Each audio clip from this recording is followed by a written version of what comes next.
दंडकार्यां गोदावर्यां रामक्षेत्रे अस्मिन् वर्तमाने श्री क्रोधनाम संवत्सरे शशिरतो उत्तमक्षे पंचम्यां वासरः वासरस्तो इंदुवासरिक्तायां शुभनक्षत्र शुभयोग शुभध्यान सरस्वती प्रसाद महासरस्वती पूजा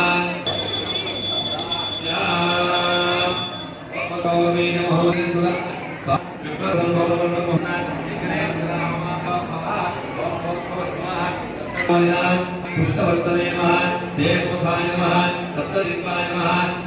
తర్వాత అక్షరాభ్యాసం బియ్యంలో అక్షరాలు రాసి పిల్లలు దిద్దించడం జరుగుతుంది. ఆ తర్వాత గణపతి పూజ, పిల్లల చేత విద్యారంభం.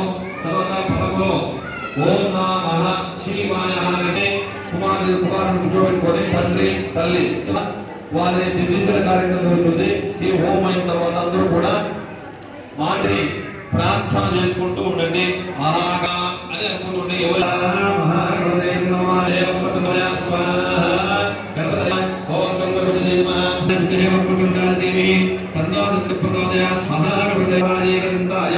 విఘ్న వినాశినే శివసుతాయ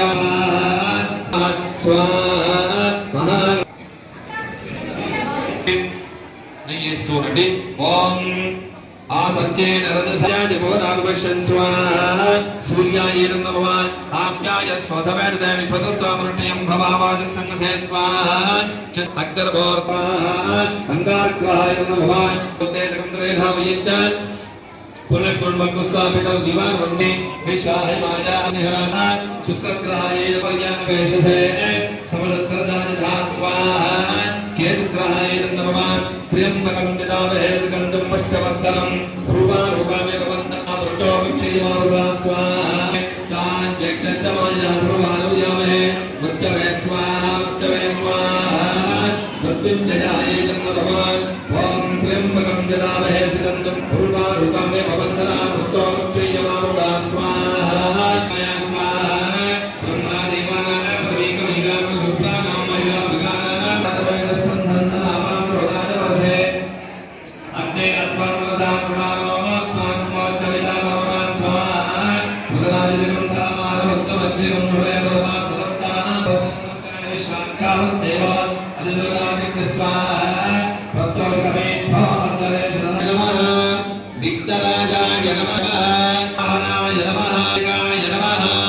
महागणाधिपतये नमः.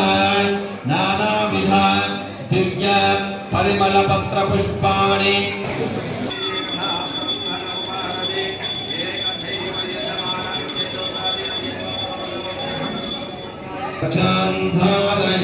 गणाधिपतये सत्रभा कल्याण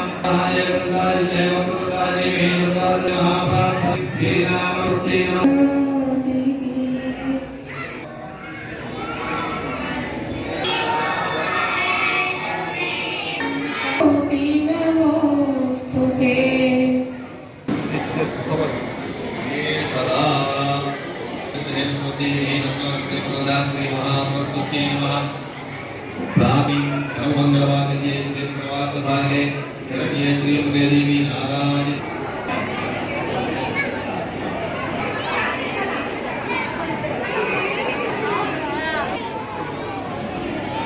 ఒక ఉంగరం గాని లేదా ఒక్క గాని ఉంటే ఉంగరమే ఉండాలని ఏమీ లేదు.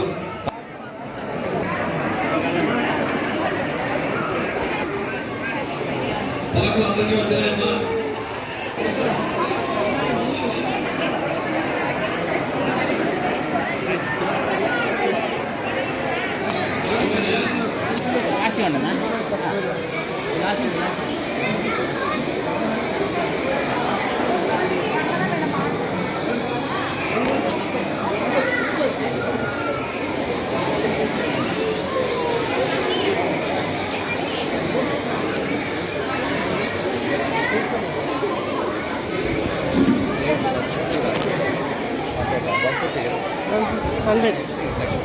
Side run.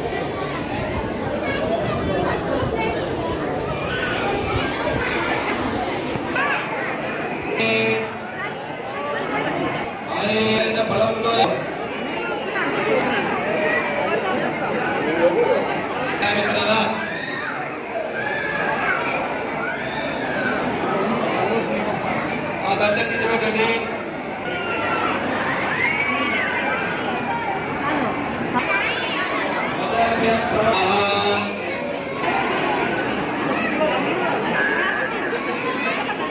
సిద్ధం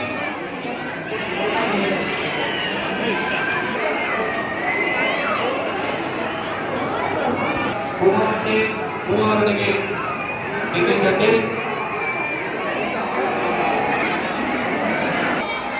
ఓం నమః శివాయ.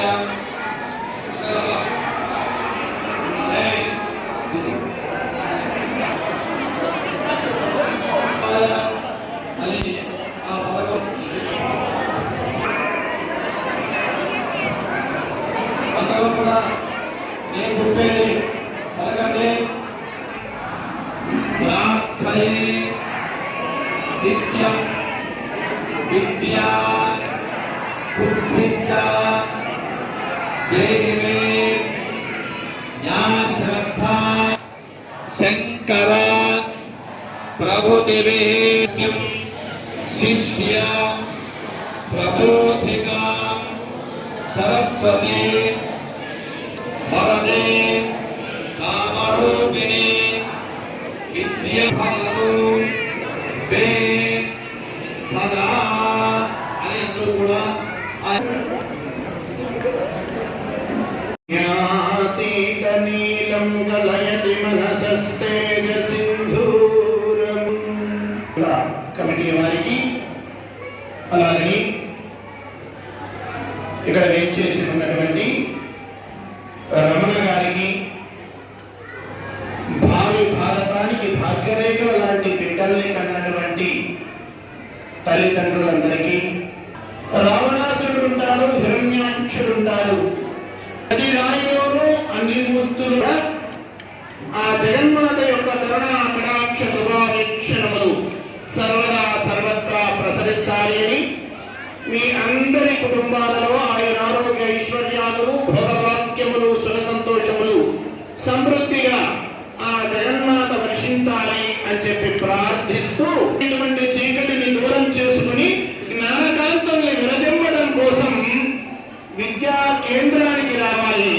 బయటకు వెళ్ళేటప్పుడు శక్తియుక్తులతో సామర్థ్యంతో సమాజంలోకి వెళ్ళి సమాజ కార్యం చేయాలి అనేటువంటి తలపుతో సమాజంలో ప్రవేశించాలి. ఇక్కడ విజ్ఞానం పురుడు పోసుకుంటుంది. తరగతి గది ఒక శ్మశానం. ఇక్కడ అజ్ఞానం ఖననం చేయబడుతుంది. తరగతి గది కర్మాగారం. భావి భారతానికి అవసరమైనటువంటి నిర్మాణం తరగతి గదిలో జరుగుతుంది. ప్రపంచం అంటే అర్చన కోసమే చదువు అనేటువంటి భావనలో ఉంది. ఈరోజు గవర్నమెంట్ రంగంలో రారాజుగా కీర్తించబడినటువంటి విజయపత్ సింఘానియా గురించి మీరు విని ఉంటారు. మీలో కొంతమంది వందల కోట్ల వేల కోట్ల లక్షల దాన్ని సృష్టించారు. చిన్న కొడుకు ఉన్న అద్దె ఇంట్లో బ్రతుకుతున్నాడు, స్నేహితులతో కలిసి కాలక్షేపం చేస్తున్నాడు. ఆయన అన్నారట, నేనేం పాపం చేశాను, అందరికంటే ఎక్కువ కష్టపడ్డాను, ఎక్కువ శ్రమ పడ్డాను, చెమటను చిందించాను, సంపదను సృష్టించాను, నా సర్వస్వాన్ని ఇద్దరి బిడ్డలకే దారిపోసి సంస్కారాలు అందించలేకపోవటం అనే దోషము చేత ఈ రోజు నీకు ఈ దుస్థితి. సహారా అధినేతను మనం చూశాం. భూమి మీద వ్యాపారం చేసి లక్షల కోట్ల రూపాయల సంపదను సృష్టించి, ఒకప్పుడైతే మేము చిన్నపిల్లలుగా మునుగుతూ ముక్కుతూ బ్రతుకుతూ ఉన్నారు.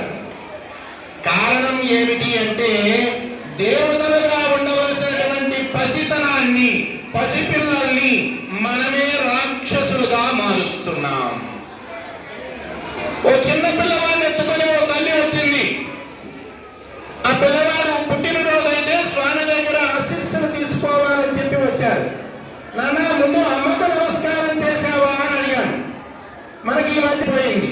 ఎందుకంటే వాడికి 6 సంవత్సరాలు ఇస్తే 5 క్యాండిల్స్ వెలిగించడం, ఉప్పంటూ ఊదడం, చప్పట్లు కొట్టడం, 6వ క్యాండిల్ కూడా పూజించడం.